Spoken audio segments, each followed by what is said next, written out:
بسم اللہ الرحمن الرحیم۔ السلام علیکم ورحمۃ اللہ وبرکاتہ۔ امید کرتا ہوں آپ سب خیریت سے ہوں گے۔ میں ہوں کاشف محمود اور آج کی ویڈیو میں بہت سے وظائف ہیں، لیکن سب سے پہلے میں یہ عرض کرتا چلوں کہ ہمارے مسائل کو حل کرنے والی ذات اللہ رب العزت کی ذات ہے، اور وظائف سبب کے طور پہ کیے جاتے ہیں، اختیار کیے جاتے ہیں۔ مثال کے طور پہ ایک بندہ بیمار ہے، اس کے لیے جو میڈیسن استعمال کی جاتی ہے، یہ میڈیسن استعمال کرنا ایک سبب ہے۔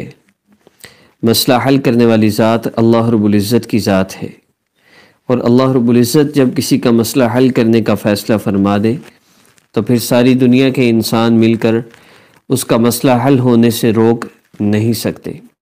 ساری دنیا کے انسان اس بندے کو پریشان نہیں کر سکتے۔ اللہ رب العزت نے اس دنیا کا نظام بنایا، زمین و آسمان، چاند سورج ستاروں کو بنایا،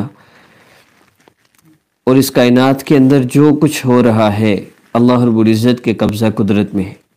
اللہ پاک کے امر سے سب کچھ ہو رہا ہے، اور کائنات کے اندر موجود کوئی بھی چیز جو اللہ رب العزت نے بنائی ہے ایسی کامل ہے، اس میں کوئی نہ نقص نکال سکتا ہے، نہ کوئی عیب بتا سکتا ہے، نہ اللہ رب العزت کی تخلیق میں کوئی نقص ثابت کر سکتا ہے۔ آپ نے یہ تو سنا ہوگا، آج کل میسیج چل رہا ہے اینٹی بائیوٹکس استعمال نہ کریں، ان سے نقصانات زیادہ ہو رہے ہیں۔ یہ تو سننے کو ملتا ہے کہ انسان کا بنایا ہوا ہے، لیکن آپ نے کبھی نہیں سنا ہوگا کہ سورج سے یہ مسائل ہو رہے ہیں، چاند سے یہ مسائل ہو رہے ہیں، زمین جو ہلکی سی رفتار سے گردش میں ہے، اس گردش کی وجہ سے لوگوں کو یہ مسائل ہو رہے ہیں، ایسا آپ نے کہیں نہیں سنا۔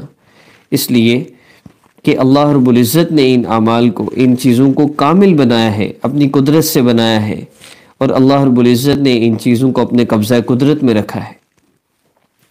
واحد ایک انسان کو اللہ رب العزت نے یہ اختیار دیا ہے کہ میرے بندے، الذی خلق الموت والحیات لیبلوکم ایکم احسن عملا، کہ میں نے زندگی اور موت کا یہ جو نظام بنایا ہے اس لیے بنایا ہے تاکہ دیکھوں تم میں سے کون اچھے اعمال کر کے آتا ہے، کون برے اعمال کرتا ہے، کون میری رضا والے اعمال کرتا ہے، کون مجھ کو اعمال سے، اپنے اعمال سے ناراض کر دیتا ہے۔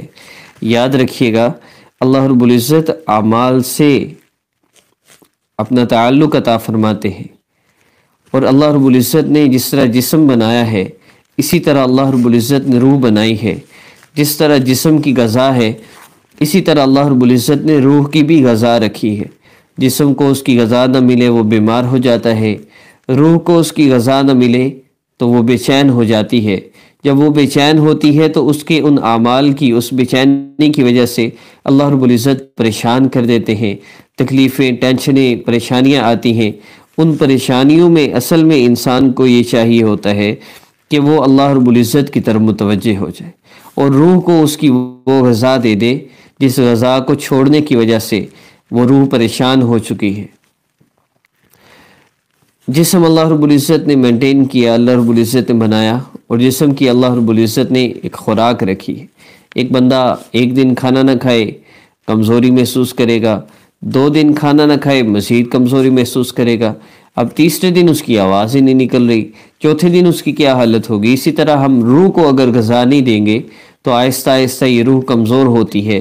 اس روح کی کمزوری سے اللہ رب العزت سے تعلق کمزور ہوتا ہے، اور جب اللہ رب العزت سے تعلق کمزور ہوتا ہے تو پھر ہماری دعائیں قبول نہیں ہوتی، ہمارے مسئلے حل نہیں ہوتے، ہماری پریشانیاں ختم نہیں ہوتی۔ تو اگر ہم چاہتے ہیں کہ ہم اپنے پریشانیوں سے اور تکلیفوں سے اور ٹینشنوں سے اور مصیبتوں سے نجات حاصل کر لیں تو ہمیں چاہیے کہ اللہ رب العزت سے ہم اپنا تعلق جوڑ لیں، اللہ رب العزت کو ہم اپنا بنا لیں، اللہ رب العزت کی محبت کو ہم دل میں بسا لیں۔ اب اس کے لیے بڑا آسان راستہ ہے، اور وہ راستہ آقا پاک صلی اللہ علیہ وسلم کی مبارک زندگی ہے۔ جو بندہ بھی آقا پاک صلی اللہ علیہ وسلم کی زندگی کو اپنا لے گا، اللہ رب العزت اس کی زندگی میں خوشیاں، راحتیں اور برکتیں عطا فرمائیں گے۔ آج کے عمل کی ترتیب کی طرف بڑھتے ہیں۔ سب سے پہلا عمل اوورال ہے ہر حاجت کے لیے اور کسی بھی مسئلہ کے حل کے لیے آپ اس عمل کو کر سکتے ہیں۔ عمل کی ترتیب میں سب سے پہلی چیز نماز کی پابندی ہے۔ جو بندہ نماز کی پابندی نہیں کرتا وہ جتنے وظیفے چاہے کر لے، اس کا مسئلہ حل نہیں ہو سکتا۔ نماز کی پابندی بہت ضروری ہے، اور اذان ہوتے ہی نماز کی طرف متوجہ ہو جانا۔ دوسرا کام وہ ہے قرآن پاک کی تلاوت کا اہتمام۔ کم از کم روزانہ ایک پارہ تلاوت ہو، ایک پارہ نہ ہو سکے آدھا سپارہ کر لیں، 3 پاؤ کر لیں، ایک پاؤ ہو جائے، 2 رکوع ہی کیوں نہ ہو، لیکن پہلے سپارے سے لے کر آخری پارے تک، الحمد شریف سے لے کر والناس تک 2 رکوع ہی کیوں نہ ہو، لیکن روزانہ آپ کی تلاوت ہو۔ تلاوت کا ناغہ نہ ہو سوائے محسوس ایام کے جن دنوں میں نماز نہیں پڑھنی۔ تیسری بات، اپنے آپ کو گناہوں سے بچانا۔ جب تک ہم اپنے آپ کو گناہوں سے نہیں بچائیں گے، ہمارا اللہ رب العزت سے تعلق نہیں جڑ سکتا۔ دیکھیے، جسم کے اندر، جسم کے باہر سے کوئی چیز ایڈ ہوتی ہے تو وہ تکلیف کا سبب بنتی ہے۔ ایک کانٹا ہے، کوئی لوہے کی چیز ہے، کوئی بھی چیز جو جسم کا حصہ نہیں، جس کو جسم ایکسیپٹ نہیں کرتا، وہ جسم کے کسی بھی چھوٹا سا کانٹا بھی جسم میں کیوں نہ چلا جائے، وہاں پر زخم بن جاتا ہے اور خراب ہونا شروع ہو جاتا ہے۔ کیوں؟ جسم نے اسے ایکسیپٹ نہیں کیا کہ یہ جسم کی اندر کی چیز نہیں ہے، یہ وہ چیز نہیں ہے جس کو جسم ایکسیپٹ کر سکے۔ اللہ رب العزت نے اس کی صلاحیت نہیں رکھی۔ جب تک وہ کانٹا نکل نہ جائے انسان کو سکون نہیں آتا۔ اسی طرح ہماری روح کے لیے جو غذا ہے وہ اللہ رب العزت کا تعلق ہے، اور ہمارے جو گناہ ہیں وہ اس روح کے لیے کانٹا ہے۔ جب تک وہ کانٹا نہیں نکلے گا اس روح کو سکون نہیں آئے گا۔ جب تک یہ گناہوں کا کانٹا نہ نکل جائے اس وقت تک ہماری زندگی سے وہ مسائل ختم نہیں ہو سکتے جو ہماری روح کو بے سکون کر دیتے ہیں، جو ہمارے لیے پریشانیوں کا اور تکلیفوں کا سبب بنتے ہیں۔ اس لیے ہمیں اپنے آپ کو گناہوں سے بچانا ہے، اور پھر ہم نے وہ عمل جو آقا پاک صلی اللہ علیہ وسلم اور صحابہ کیا کرتے تھے، ہم نے اس عمل کو کرنا ہے۔ وہ 5 اعمال جو آقا پاک صلی اللہ علیہ وسلم اور صحابہ کی زندگی سے ملتے ہیں، میں اکثر ویڈیو میں وہ حدیث مبارکہ عرض کرتا ہوں، مختصراً عرض کروں گا۔ نماز کے ذریعے اللہ سے مدد چاہنا، اس کے لیے پہلا کام یہ ہے، آپ نے 2 رکعت نفل حاجت کی نیت سے پڑھنے ہیں۔ دوسرا کام ہے اللہ رب العزت کا ذکر کرنا، اللہ رب العزت کی عظمت اور بڑائی بیان کرنا، وہ اللہ رب العزت کے اسماء مبارکہ کے ذریعے ہو، اللہ رب العزت کے ذکر کے ذریعے ہو، یا اللہ رب العزت کی عظمت اور بڑائی جیسے میں نے بیان کی ویسے بیان کر کے ہو، جیسے بھی ہو، لیکن اللہ رب العزت کا ذکر کرنا۔